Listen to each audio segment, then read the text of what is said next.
If the quantity on hand value for an inventory item is negative, and new replacement stock is purchased but at a different cost, Spire handles the accounting of this purchase cost in an expected manner.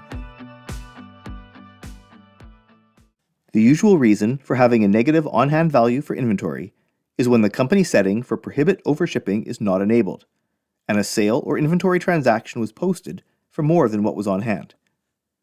This situation is generally not recommended because of the potential to get cost amounts misrepresented on the transaction and in the general ledger. When you create a purchase order and include a detail for this inventory, and the unit cost remains the average cost, the posted amount to the inventory control ledger account will simply be replaced.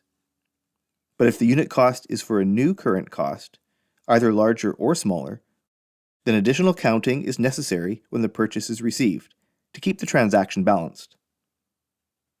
There is no difference in procedure to process the purchase order and receive quantity.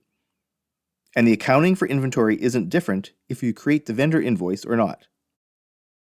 After the inventory is received, a general ledger transaction is created with cost amounts posted to both the inventory control and the cost of sales accounts. The amount posted to inventory control is based on the previous average unit cost. The total receipt cost is calculated from the new current cost.